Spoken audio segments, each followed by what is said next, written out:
Hello বন্ধুরা, আজকের ভিডিওতে আমরা জানবো ব্ল্যাকপিঙ্ক মেম্বার রোজের জীবনের গল্প। তো বেশি দেরি না করে শুরু করা যাক।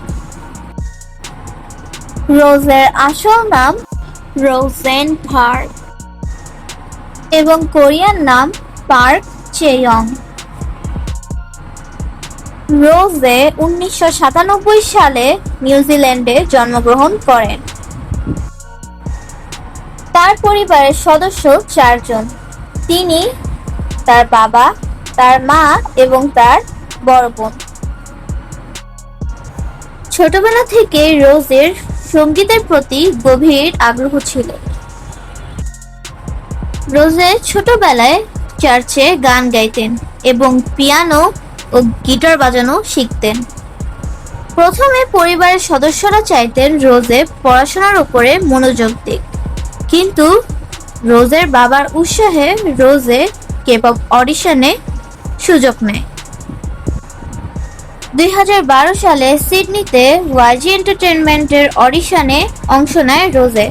তার বাবার পরামর্শে তিনি ওখানে যান এবং অডিশনটি দেন। 700 জনের মধ্যে প্রথম হন তিনি। তারপর খুব অল্প সময়ের মধ্যেই তিনি কোরিয়াতে চলে যান। সেখানে তার বিভিন্ন অসুবিধার মধ্যেও পড়তে হয়েছে, যেরকম ভাষা।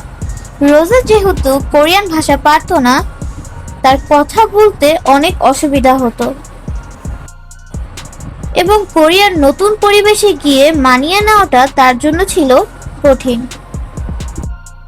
এবং পরিবার থেকে দূরে থাকা।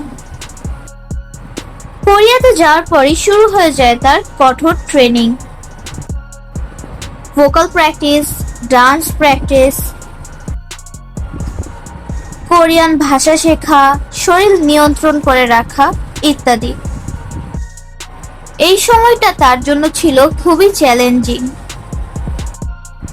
অবশেষে 2016 সালে তিনি ব্ল্যাকপিঙ্কের মেম্বার হিসেবে ডেবিউ করেন। ডেবিউর পর থেকে ব্ল্যাকপিঙ্ক বেশ জনপ্রিয়তা পেয়েছে। ব্ল্যাকপিঙ্কের দুটি গান বোম্বায়া এবং হুইসেল বিশ্বব্যাপী অনেক জনপ্রিয় হয়ে ওঠে। অল্প সময়ের মধ্যে ব্ল্যাকপিঙ্ক পৌঁছে যায় জনপ্রিয়তার শীর্ষে।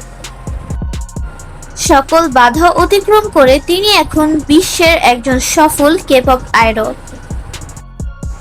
এই ভিডিওটি কেমন লেগেছে তা এখনই কমেন্ট করে বলে ফেলো। আর পরবর্তী ভিডিওটি কোন বিষয়ের উপর দেখতে চাও তাও কমেন্ট করে বলে ফেলো। আর ব্ল্যাকপিঙ্কের কোন গানটা তোমাদের ভালো লাগে তাও কমেন্টে জানাও। আর এই ভিডিওটি ভালো লাগলে একটি লাইক করো, চ্যানেলটি সাবস্ক্রাইব করো এবং আমাকে ফেসবুক এবং ইনস্টাগ্রামে ফলো করে দাও।